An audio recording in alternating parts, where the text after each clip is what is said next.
pessoal, meu nome é Pedro, estamos iniciando mais um Não Apenas Histórias e para o vídeo de hoje eu vou trazer o segundo update do projeto Lendo Don Quixote. Para quem chegou agora no canal e não sabe do que eu estou falando, eu estou fazendo um projeto de leitura chamado Lendo Don Quixote, onde eu me proponho a ler os 2 volumes do Don Quixote e também um livro chamado As Novelas Exemplares, que também foi escrito pelo Miguel de Cervantes. Já saiu o vídeo de apresentação do projeto, eu vou deixar o link aqui nos cards e na descrição. E também já saiu o primeiro update do projeto, que eu vou deixar aqui nos cards e também na descrição do vídeo. Então, como vocês sabem, no mês passado eu tinha me proposto a terminar o primeiro volume de Don Quixote e a ler pelo menos umas 300 páginas do segundo volume. Mas para quem acompanha o canal e viu o vídeo de leituras do mês, soube que eu não consegui começar o segundo volume por falta de tempo e também por um pouco de falta de vontade, porque eu não estava meio que na vibe para ler o livro. Mas o update não vai sofrer influência, porque a minha ideia era realmente terminar o primeiro volume nesse segundo update e comentar sobre o segundo volume no terceiro update, que ainda não saiu, porque eu ainda nem li o livro, vai sair só no mês que vem. E eu também resolvi falar um pouco mais sobre o primeiro volume porque eu não consegui explorar tudo o que eu queria no primeiro update e também eu quero revisar umas coisinhas com vocês para eu poder explicar um pouco melhor. E também porque eu quero comentar com vocês como foi a minha experiência de ler Don Quixote e como que foi o Pedro leitor conhecendo essa obra. Então, para começar esse update, eu quero relembrar um pouquinho algumas coisas. O nosso personagem principal é o Don Quixote, que é um fidalgo, então ele vive no ócio, ele não precisa trabalhar, e ele se dedica a ler livros de cavalaria, romances de cavalaria.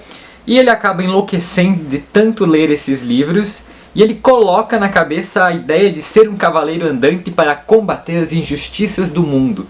E assim ele acaba vestindo uma armadura antiga, ele acaba dando nome para um cavalo, ele encontra uma donzela e ele vai embora porque ele quer ser um cavaleiro andante. E a primeira saída do Don Quixote não vai muito longe porque ele acaba chegando numa estalagem onde ele acredita ser um castelo e o estalajadeiro, que ele chama de castelão, acaba dizendo para ele: olha, tu precisa voltar para casa, pegar comida, dinheiro, arrumar um escudeiro para você continuar a tua viagem. Porque sem nada, só um cavalo e uma armadura, tu não vai conseguir ir para frente. Mas antes do Don Quixote voltar para casa, o Don Quixote manda que o estalajadeiro o arme cavaleiro. Então, de certa forma, é feita uma cerimônia honrosa, uma cerimônia para que o Don Quixote seja realmente um cavaleiro andante. Então, depois de armado o cavaleiro, ele resolve voltar para casa para resolver essas pendências. E quando ele está chegando na sua vila, que é a Vila da Mancha, ele leva uma camaçada de pau e todo moído ele é encontrado e levado para casa. Ele passa um tempo de molho e nesse tempo a sua sobrinha e a sua ama ficam extremamente chocadas com o que acontece com o tio e com o patrão e mandam chamar o vigário e o barbeiro, que são pessoas conhecidas do Don Quixote, e os dois dão uma de inquisição e começam a queimar os livros que supostamente deixaram o nosso fidalgo louco. E essa cena do auto de fé, da queima dos livros, para quem gosta de literatura, é uma cena terrível, porque queimar livros é queimar o retrato de uma época, queimar livros é queimar a voz, a liberdade de expressão das pessoas. E esse auto de fé, essa suposta inquisição que o padre faz, onde ele pega os títulos da estante e fala: isso daqui vai pra fogueira, isso daqui dá pra salvar.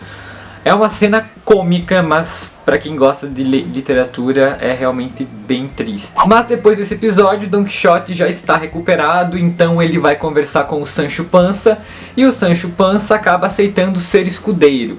Mas é claro que o Don Quixote promete para ele ser governador, ser uma pessoa importante, e o avarento do Sancho Panza acredita. E uma das coisas que mais me chama a atenção no livro é a seguinte, porque o Don Quixote, ele é alfabetizado, ele lê, ele é estudioso e ele enlouquece. Apesar do seu pensamento continuar intacto, dos seus dogmas continuarem intactos, as suas ações são disparates, são loucas. E o Sancho Panza, ele é analfabeto, ele é pobre, ele é miserável, mas mesmo assim o Sancho Panza demonstra pra gente muita inteligência. Ele tem vários provérbios que ele fala sempre, mas mesmo assim o Sancho Panza mostra pra nós que não é só a tua classe ou o quanto de dinheiro que tu tem no bolso que vai provar quem você realmente é. E isso eu acho bem interessante. A construção dos personagens, né, do cavaleiro, do escudeiro, do Cervantes é muito interessante, é bem legal.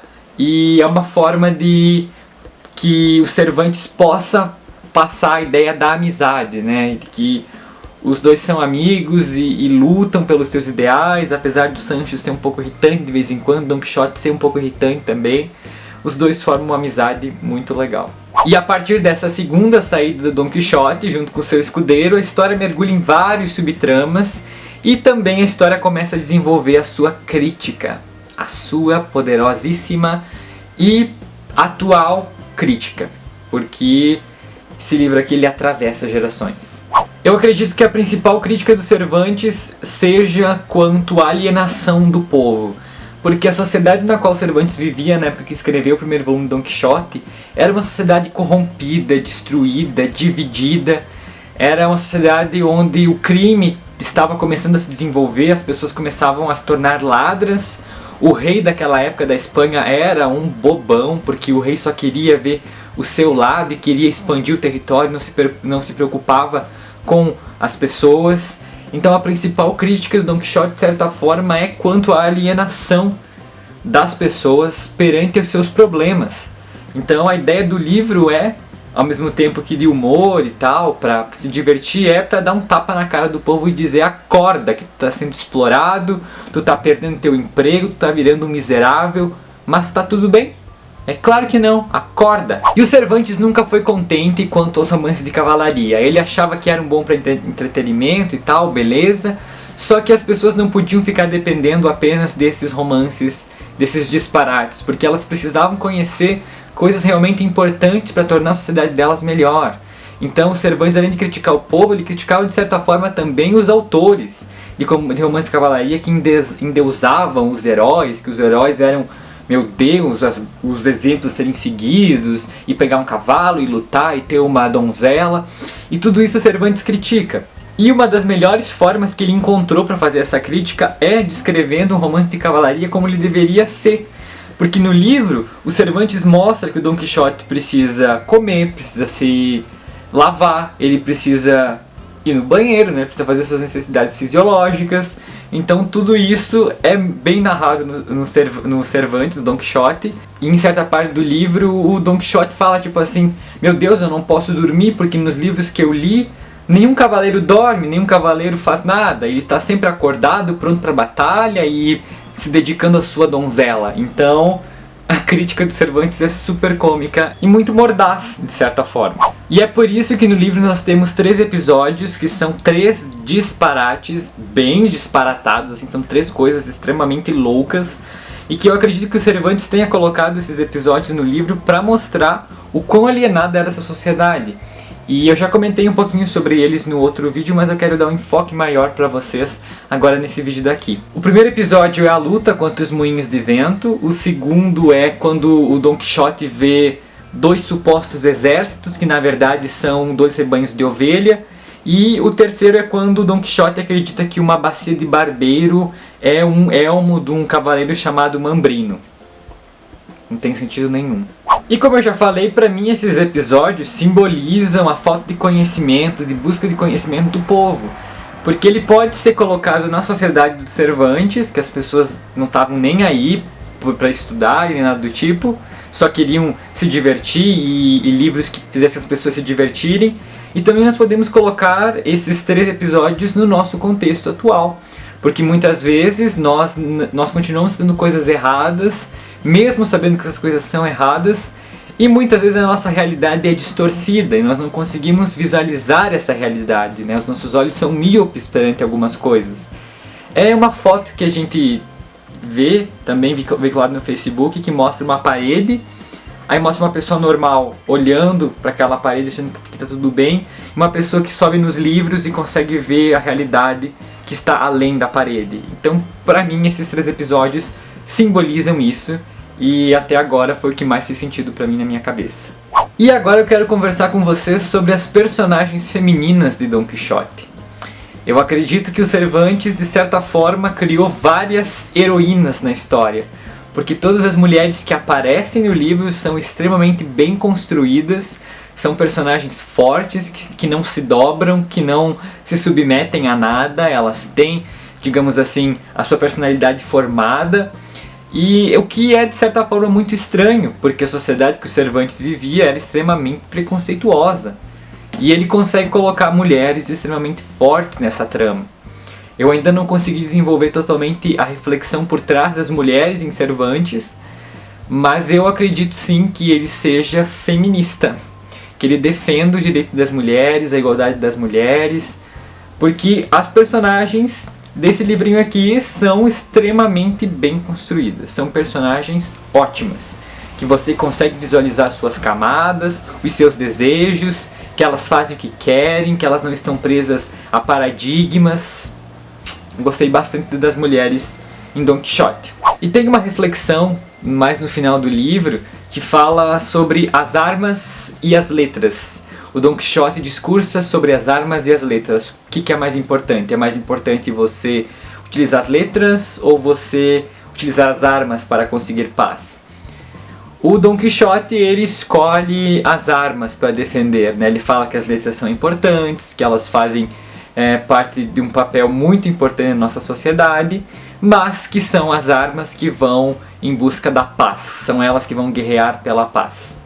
E mais no final do segundo volume, né, que eu ainda não li, mas eu já ouvi falar, o Don Quixote acaba repensando essa ideia das armas e das letras, porque as letras transcendem aquilo que foi escrito há muito tempo atrás, hoje em dia continua atual, e então as letras acabam transcendendo e mudando muito mais o pensamento das pessoas do que uma guerra. Então eu gostei muito dessa reflexão. No final do livro a gente consegue ter uma ideia um pouco melhor, assim, os discursos ficam um pouco mais complicados, mas ao mesmo tempo bem mais significativos. E agora eu quero conversar com você sobre a minha experiência de leitura com Don Quixote. Eu me diverti horrores lendo Don Quixote. Mas uma coisa que a gente precisa ter em mente quando for ler Don Quixote é que o livro vai pender tanto para comédia quanto para tragédia. Vai depender muito da fase da vida que você tá, da interpretação que você tem dos fatos, porque tem cenas ali que eu dei risada, mas quando eu pensei melhor, eram cenas pra chorar. O livro então ele tem esses dois polos, só que vai depender muito da sua interpretação, do seu estado de espírito enquanto lê aquele trecho. É por isso que eu gostei tanto de ler Don Quixote, porque ele te deixa livre para sentir aquilo que você quer. Eu me diverti muitas vezes lendo o livro, eu esquecia de tudo que eu precisava fazer, eu me dedicava apenas ao Don Quixote, eu conhecia a história dele, eu me sentia bem lendo o livro, e são critérios totalmente subjetivos que eu estou utilizando para analisar essa obra. Eu estou pesquisando mais, estou utilizando textos de apoio para ler esse livro, tudo isso, mas para mim o que tem feito mais sentido são os critérios subjetivos, a forma que eu me sinto lendo Don Quixote. Eu creio que de toda e qualquer maneira a crítica ainda é super atual, ele é um livro atual e ele vai continuar sendo por muitos e muitos anos, séculos talvez, mas ao mesmo tempo ele é um livro para você relaxar, assim como o Cervantes diz no prólogo que esse é um livro para você se divertir, ele realmente é. Só que a magia do livro está aqui. Mesmo na diversão, o autor consegue colocar temas pra gente debater e pra pensar sobre. E o Cervantes, ele era um visionário, porque um livro escrito há 400 anos atrás continua atual, continua importante, continua lido, depois de muito tempo. Então é isso, pessoal, espero que vocês tenham gostado do vídeo. Se você gostou, não se esqueça de se inscrever no canal se você ainda não for inscrito. Além disso, deixe o seu joinha aqui do lado e eu queria saber de vocês o que vocês têm achado dos updates, se vocês têm gostado, têm se interessado, se eu estou conseguindo influenciar vocês a ler Don Quixote. Deixa aqui nos comentários. Além disso, me segue nas minhas redes sociais e até a próxima. Tchau!